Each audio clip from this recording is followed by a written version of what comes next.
The fastest 5 minutes in fantasy football. Week 13.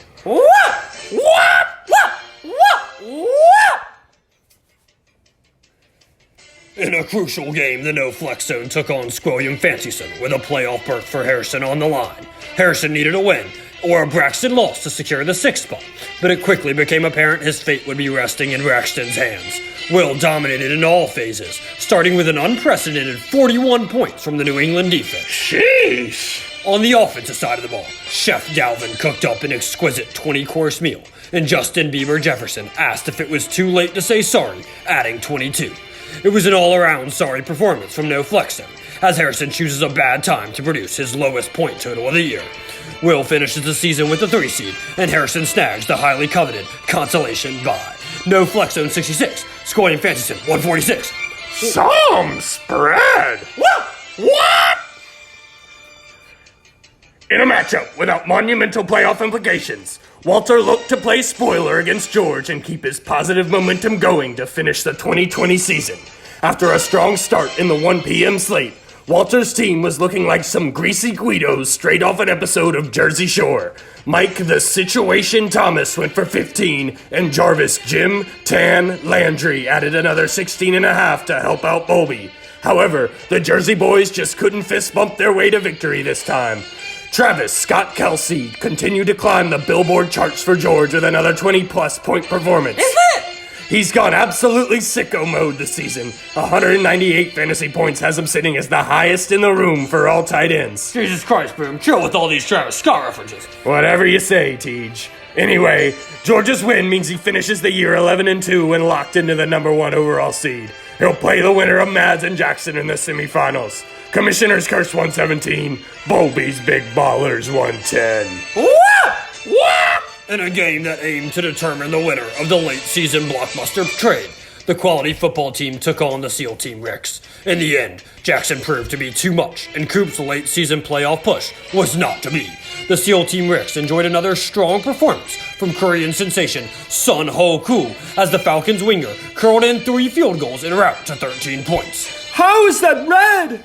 Aaron Jones continues to show up for class, putting in a solid 22, and Lamar Odom Jackson woke up from a mid-season Nevada brothel slump and produced 26. The quality football team showed signs of life as Garrett Cole Beasley looked untouchable in the first half, but he couldn't go the distance, and Jackson closes out with a win. He steals the 4 seed as Cooper slides into a first-round consolation bye. Quality football team 98, SEAL Team Ricks 126. Next, we saw Jack's league-leading offense take on the league's lowest-scoring Straw Dogs. With his back against the wall, Zach was able to right the ship and break 100 for the first time in 7 weeks? Huh? His highest point total of the season came off strong games from his 3 running backs. For a second, the Straw Dogs were sniffing playoff resurrection, but ultimately, it was Stefan who helped Diggs an early grave. Darren balls to the Waller really rubbed it in, dragging his nuts across the Jets all the way for 38.5. 122 from Zach wasn't enough to make up the 250-point deficit coming into the week. Jack gets the victory, but his place in the standings is unchanged. Zach takes on Carson in the consolation quarters, and JD will watch this one from home this week, sitting pretty with a first-round bye. Your 2012 champ, 127. The Straw Dogs, 122. In a game with potential spoiler potential. Fuck! Sorry about that one, Boom. The Mustangs took on Journey to center standings as Mads looked to punch his playoff ticket. Coming off a strong week, Kobe was forced to concentrate without a 30-milligram pill fuller as the Texans wide receiver faced PED suspension. The result was a weak showing across the board as Zach Ertz played like a 2002 rental car, chugging out 4 points, and Christian Kirkland Brand spent too much time eating Costco churros that he never showed up against the Rams. For Mads, it was a strong performance to cement his playoff status. I'm Not Joshing You Allen got serious, scoring 30, and Devontae Samuel Adams guzzled Philly for 29. Mads has officially completed his journey to center standings, landing the 5 seed, and will now begin his ascension to the top. Kobe finishes in 11th, disappointing considering his previous championship appearance. Mustangs 86, journey to center standings 130. In the fight for the final playoff spot, the Alaskan Bullworms had one last shot at redemption. It was win or go home. The Worms matched up with the last place annual Heartbreakers, who have now begun their Tank for Trevor campaign.